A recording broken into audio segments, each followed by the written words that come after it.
दुखों से मुक्ति कैसे मिले, कैसे कष्ट से मानव को बचाया जा सके, उसका रास्ता खोजने के लिए इसी कपिल वस्तु से राजपाट सब सुख सुविधाएं छोड़कर तथागत बुद्ध निकले। आज हम लोग आए हैं सिद्धार्थ नगर में कपिल वस्तु में, जहां शाक्य वंश का साम्राज्य था और कपिल वस्तु की राजधानी कम से कम 2300 साल हो गए। आप सब देखिए इसकी खूबसूरती को, और इसके अंदर जो ईंटें लगी हैं वो बहुत पुरानी उस वक्त की ईंटें, जो काफी चौड़ाई उसकी काफी। संकल्प लेते हैं हम भारत को उसी तरह का गौरवान्वित करने वाला राष्ट्र जो सोने की चिड़िया हुआ करता था, जहां एक समय बुद्ध का शासन होता था। वही अपने बुजुर्गों की सांस्कृतिक विरासत बौद्ध में भारत का निर्माण के लिए हम लोग निकल पड़े।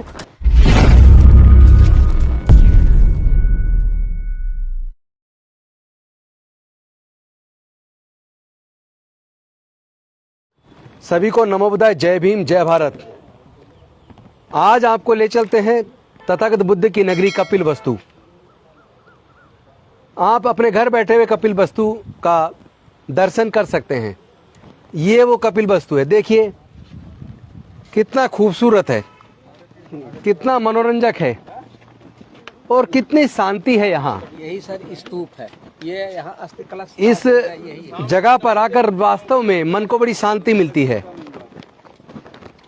ऐसा लगता है जैसे तथागत बुद्ध ने यहाँ जन्म लेने के बाद जब अपने महल का त्याग किया, राजपाट का त्याग किया, अपने परिवार का त्याग किया और निकल पड़े पूरे दुनिया के लिए मानवता और शांति का संदेश देने के लिए, निकल पड़े पूरे दुनिया के दुख को दूर करने के लिए।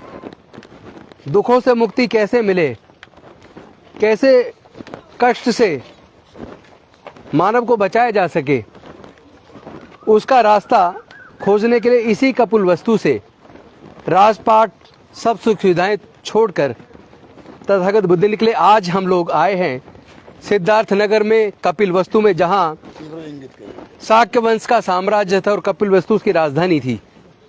ये वो स्तूप है जो तथागत बुद्ध के याद में उस वक्त बनाया गया, ऐतिहासिक है। इसको बने हुए कम से कम 2300 साल हो गए। आप सब देखिए इसकी खूबसूरती को, और इसके अंदर जो ईंटें लगी हैं वो बहुत पुरानी उस वक्त की ईंटें, जो काफी चौड़ाई उसकी काफी ज्यादा है, और इतनी ग्रीनरी, इतनी खूबसूरती, इतनी शांति, ये एहसास कराती है कि बुद्ध बचपन में यहीं पे खेले होंगे, यहीं पे अपने सहपाठियों के साथ घूमते रहे होंगे।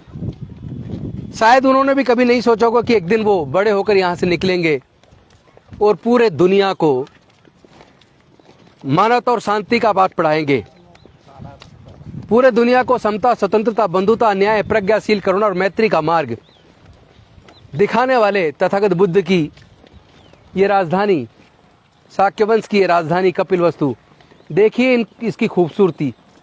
2500 साल बाद भी आज कितना जीवंत लगता है।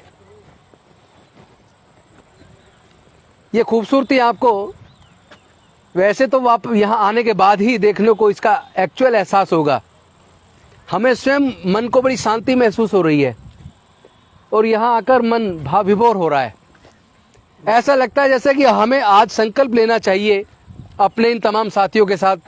आप लालजी यादव जी हैं जो पूर्व विधायक हैं और आने वाले समय के भी विधायक हैं। हम सब लोग मिल के सोच रहे क्यों ना आज बुद्ध की इस नगरी कपिल वस्तु में हम संकल्प लें कि जब तक पूरे देश में नफरत का वातावरण खत्म ना हो जाए, जब तक भारत में जाति व्यवस्था को जड़ से खत्म करके, छुआछूत ऊंच नीच को जड़ से खत्म करके सबको प्यार के साथ, मोहब्बत के साथ एक सूत्र में ना बांध लिया जाए, जब तक भारत को उसी तरह का भारत ना बना दिया जाए जिस तरह का भारत के स्वतंत्रता सेनानी और भारत के संविधान निर्माता देखना चाहते थे, उसी भारत के निर्माण के लिए हम लोग आज, मैं चाहता हूं आप सब लोग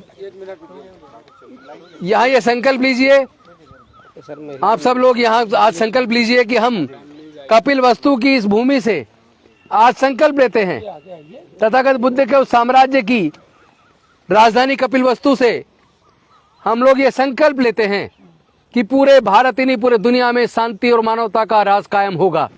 आइए बहन जी, आइए आइए आप। नफरत का वातावरण खत्म होगा, चारों तरफ प्यार ही प्यार होगा। समता, स्वतंत्रता, बंधुता, न्याय, प्रज्ञाशील, करुणा और मैत्री यहां से हम लोग पूरे दुनिया में फैलाएंगे और अपने देश भारत में संविधान के हिसाब से शासन चले, कोई विषमता ना हो, कोई छुआछूत ना हो, कोई ऊंच नीच ना हो, किसी का शोषण ना हो, सबके लिए आगे बढ़ने के समान अवसर हों। ऐसा मौका निश्चित तौर पर समस्त देशवासियों को मिलेगा। इसके लिए हम सब लोग संकल्प लेते हैं। क्या आप सब लोग तैयार हैं? सब संकल्प लेते हैं, दोनों हाथ उठाकर हम सब संकल्प लेते हैं। हम भारत को उसी तरह का गौरवान्वित करने वाला राष्ट्र जो सोने की चिड़िया हुआ करता था, जहां एक समय बुद्ध का शासन होता था, वही अपने बुजुर्गों की सांस्कृतिक विरासत बौद्ध में भारत का निर्माण के लिए हम लोग निकल पड़े और अपने जो आज हमने संकल्प लिया है, हम निश्चित तौर पर अपने उस संकल्प को पूरा करेंगे। आइए कपिल वस्तु के इस खूबसूरत नज़ारे को हमारे साथ आप लोग भी देखिए।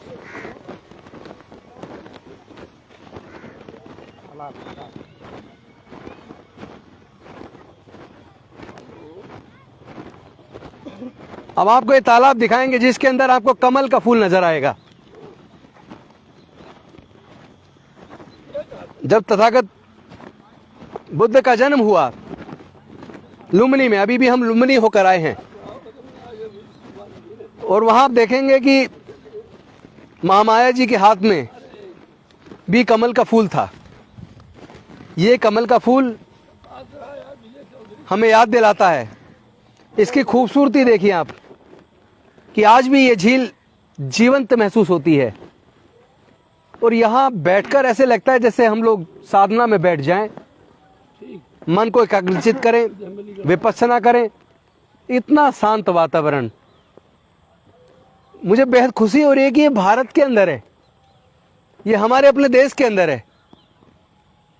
यही वो जगह है जहाँ कभी बचपन में बुद्ध खेला करते थे। इस खूबसूरत और शांत जगह पर आकर वास्तव में मन खुश हो गया, धन्य हो गए हम लोग। निश्चित तौर पर जो संकल्प हम सब ने मिलकर लिया है, हम सब लोग उसको पूरा जरूर करेंगे। आइए आगे का नज़ारा दिखाते हैं। यहाँ पूरे दुनिया से लोग अपने परिवार के साथ घूमने के लिए आते हैं। भारत के कोने कोने से नहीं, बल्कि पूरी दुनिया से।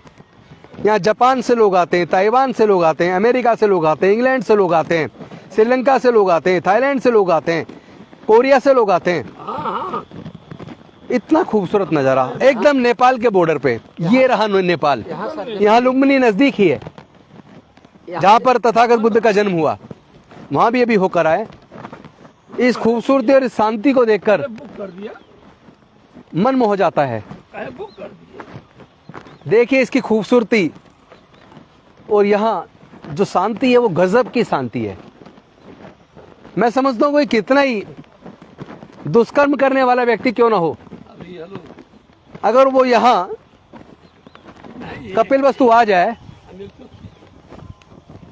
और इस स्तूप के पास आकर 10 मिनट भी विचरण कर ले, तो मैं समझता हूँ सारे दुष्कर्मों से दूर हो जाएगा, सारे बुरे काम वो छोड़ देगा और वो सत्य के मार्ग पर, तथागत बुद्ध के मार्ग पर अपने स्वतः ही चलने के लिए प्रेरित हो जाएगा।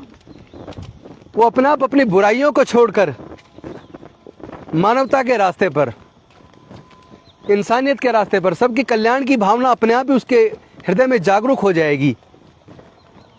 क्योंकि हम जब आए थे हमने सोचा नहीं था कि ये इतना खूबसूरत होगा, इतनी शांति होगी, जो अपने आप ही हमें मन से तैयार करेगी कि हमें बुद्ध के मार्ग पर ही चलना है।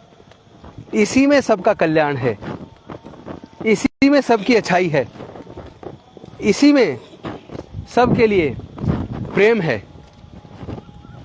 निसंदेह देखिए आप इस खूबसूरती को कितनी खूबसूरत जगह है ये,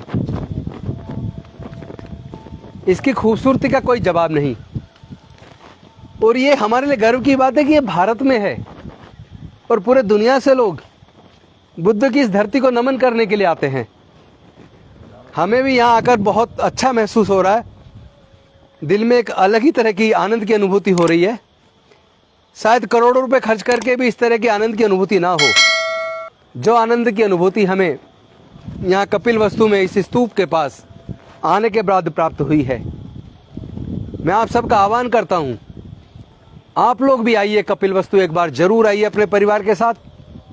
और इस हजारों साल की पुरानी हमारे महापुरुषों की संस्कृति को जब आप अपने परिवार के साथ आके देखेंगे, अगर आपके बच्चे गलत रास्ते पे भी चल रहे होंगे तो वो भी अपने आप इस भूमि पर आने के बाद अच्छे रास्ते पे चलने का संकल्प लेके यहाँ से जाएंगे।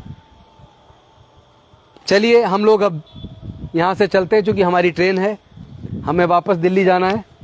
मैं सभी साथियों को साधुवाद देता हूँ। यहीं पे नज़दीक में कपिलवस्तु का महल है, जहाँ महाराज सुधोधन और यशोधरा रहती थी, जहाँ बचपन तथागत बुद्ध का गुजरा। उस महल के भी दर्शन करके हम लोग दिल्ली के लिए निकलेंगे। चावल वो निकलता था सर, धन्यवाद। चावल काला नमक।